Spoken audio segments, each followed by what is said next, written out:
Hello everybody, Mannix here. Got a quick little knife review for you right here, right now on a little bit more of an obscure guy. This is an Eafengrow, however you say that, EF933.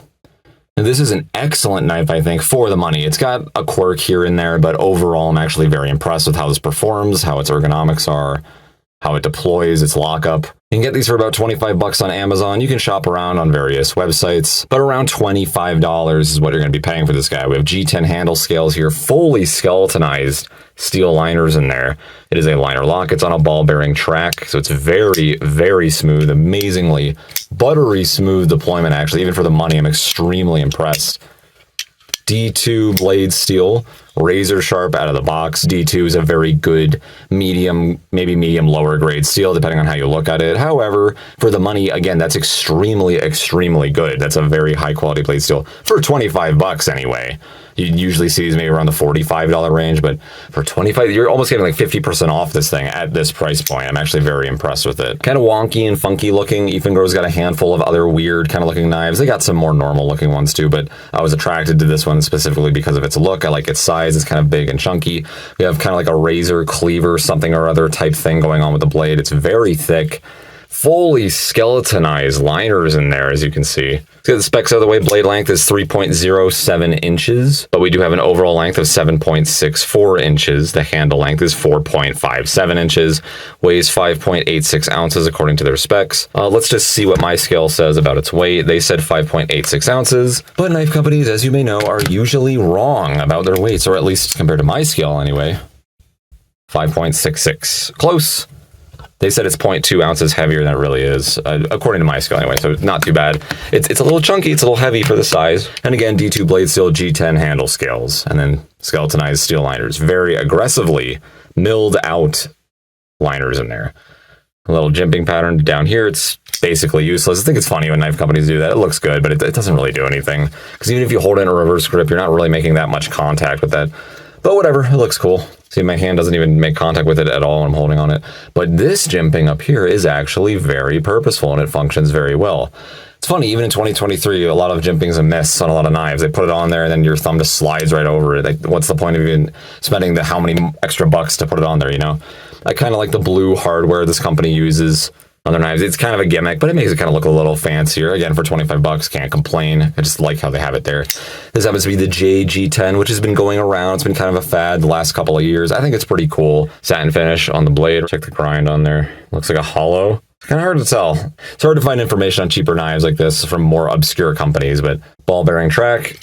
Deploys extremely quickly, no wrist movement needed with that flipper. Excellent flipper too, by the way. There's no jimping or cutouts or anything on it. It's just a very simple rounded shape, but it's extremely comfortable and works every single time. Can't tell you how many flippers I've got from even, better, more reputable companies that just, they can't seem to get it right. They're always really coarse or hard to get to. They irritate the crap out of your finger.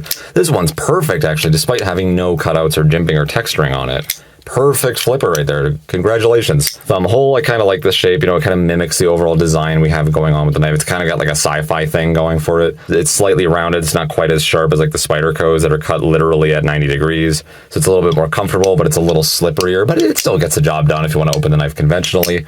No problems there. Can't flick it out with a thumb very easily. I don't even bother doing that. Fast flick is with the fingertip, and then conventional opening is with the thumb. That's how I see this knife. I like this extra choil right here. You can scooch up just like that. Your thumb can still be applied to the jimping right there. The choil is a little small. Kind of wish it was a little bit larger. I feel like I'm a little crammed right there, but it's still fine, still controllable. Comfortable knife overall. It gets very tapered, very, very skinny down here. I kind of wish it was a little wider, but it's not a big deal. Overall, I'm actually impressed. The ergonomics are pretty good. I give it like a B. Lockup is very good. No up and down. Just a hair of side to side, but again, because of this ball bearing track, you can really crank the crap out of that pivot screw and get it really, really tight and still have a very fast deployment. So I'm actually still pretty impressed. It was weird. When I first got this knife, it was working just perfectly. Lockup was great. But after a while, it started developing up and down play. Like a lot of it actually got really loose. I even have a video on how to tighten a liner lock, how to remove the blade play from a liner or frame lock knife. That was this knife, and I fixed it. Just open it up, bend the liner forward a little bit more, close it back up. Now it's fine again. Hasn't done it since, but I'm still kind of curious why it did it. I've never seen a knife be extremely tight, get really loose, and then just get tightened again, no problem. It Don't know why that happened, but that's something you should expect with these cheaper knives. There's a reason this is not 50 bucks. Even though it's still very good for the money, you're getting a lot for it. Really good blade steel. It's razor sharp out of the box. Again, D2 has some corrosion and rust issues compared to some other steels out there. But again, for 25 bucks for this size, you absolutely cannot complain about that. That's still a really good option. I would still argue it's better than 8CR13 MOV, which you'd see very commonly around here. Better than 440C, most people would also argue. So you have good lockup, very fast, smooth, buttery deployment. I like how we can open it conventionally as well as quickly with the flipper. The flipper's actually amazing. I'm amazed how well done this flipper is. It's just extremely, extremely comfortable and useful. I like the blade shape, I like the cleaver thing we have going on here. It's really thick too. So it looks kind of like a big, like overpowered box cutter or something. So for EDC, it's going to be like a step above your typical EDC knife, I suppose. It's still good for defense. The traction's kind of medium on here. It's slightly less than most G10 handle scales, but it's very stylistic. There's a lot of cutouts in there, which kind of adds to the whole kind of like sci-fi technical thing they're going for. Yeah, it looks cool. You know, whatever. It's not the most textured, but it's not bad either. It's not a slippery knife by any means. So texturing is actually okay. Ergonomics are pretty good. I like how we have extra options right here. Lockup's good. Now it is anyway, other than that hiccup I had a while back. There's just one major issue I have with this knife, and that's this pocket clip. So it bent on me really easily when I first got it out of the box. I think I snagged it on something. I can't remember what happened, but it went. That can happen to pretty much any pocket clip though, but that wasn't really the issue. Once I bent it back in place and applied it back onto the knife, one thing I did realize is even before that, the way it's just designed, your pocket, as far as cargo pants are concerned anyway, I'll get it started right here, and then once it hits the area where the screws are, it gets caught, and I have to kind of lift the pocket clip over it to get it to snugly fit underneath there. That's slightly annoying. In fact, it's actually really annoying. No other knife I have does that. Even some really crappy, cheap knives I have do not have that issue. This pocket clip does though, and that is really annoying. So I would give this like maybe like a D-. This pocket clip's just bad. I don't like the way it looks. It's really skinny. It's not like a terrible design or anything, but for this knife, it's such a big, broad, heavy, thick-ass knife. I kind of want a thick pocket clip to kind of help mimic that and help reflect that design, but it looks like some cheap-ass little pocket clip got slapped on here last second. I'm not a huge fan of it, but it's okay. Once it's in your pocket, it's fine. I like how it's loop over, but it's so skinny. It looks so chintzy. It's going to bend really. It feels thin and flimsy.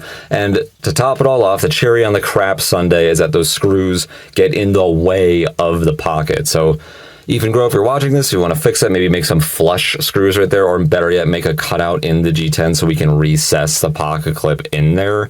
That would help some problems, I think, but you did this instead. Maybe that keeps costs down. I don't know. It's tip up, which is a good thing, but it's not swappable to the left side. That's another hit I'm going to give this knife. So it's almost ambidextrous. Liner locks are somewhat ambidextrous. The flipper certainly is. The thumb holes certainly are, but that pocket clip is not. So it's not an ambidextrous folder. But overall, let's say the things I do really like about this knife. For the money, it's still really impressive. For 25 bucks, it's hard to beat. If you really like this design, and again, they sell this in the black handle. I believe in a blue handle as well, but I went with the jade. I think the jade's just kind of cool. It goes with the weird, kind of cool sci-fi alien knife we have going here. So I'll get down with it. I like the blue hardware house. There's a nice little attention to detail right there. Speaking of which, we have kind of a cool little design on the pivot screw. That's kind of cool. So what's the takeaway? Really amazingly smooth deployment. It's extremely, extremely smooth pivot screw right there. I'm just really impressed. It's a ball bearing track. Lockup is good, but I had problems with it later, and now it's fine again. I just don't know if it's going to do that again. That was kind of weird. Not sure what causes the liner to bend out of place. That's really, really odd, but now it's fine. So lockup, I'm just going to say, is good. Maybe I just got a lemon. I like the way it looks. I think it's cool. I like the thick blade we have here. It's a Warncliffe, for lack of a better term.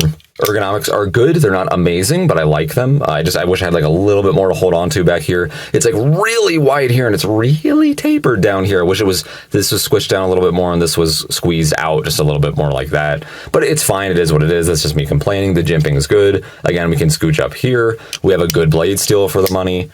Pocket clip kind of sucks, but at least it's tip up and it's loop over, so it's almost there.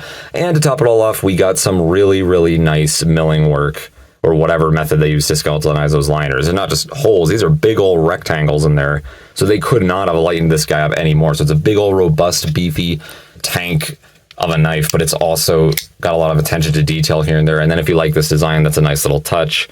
Yeah, I'm actually surprised. It's not like a gimmick knife or anything. It is actually very functional and it works very well. But it's just got a few lemons here and there just because it's cheap. It's so damn cheap. 25 bucks. How can you beat that? I would gladly pay 35 for this if they fix the pocket clip, maybe recess this into G10, made some flush screws in there, made the pocket clip a little bit wider, and then maybe fix whatever that weird issue was that I had with the liner. But other than that, I'm really impressed with this knife, guys. Very comfortable, good blade still, smooth action, good lockup. Yeah, pretty cool knife, actually. I'm down with it. Nice and sharp. Kind of like most knives are. Even cheap knives these days, there's no excuse. You should not have a dull, cheap knife out of the box. Not in 2023 anyway, but still pretty impressive. So, cool knife if you really like the way it looks. You just kind of want to try something new, kind of a junky, cheap throwaway knife that still actually performs. This is the knife for you. I actually think it's pretty cool. It kind of looks like a custom folder or something, despite being so cheap. So, yeah, pretty impressive. I'm a fan. The Eafengrow, I have the little, it was weird. EF933, is that it? Shit, where did I put that? Oh, crap, I don't remember the name. It's in the title. Who gives a shit? Thanks for watching. Support me on Patreon. Link in the description. Feel free to subscribe. I make knife, gun, and gear videos every week. Have a good night.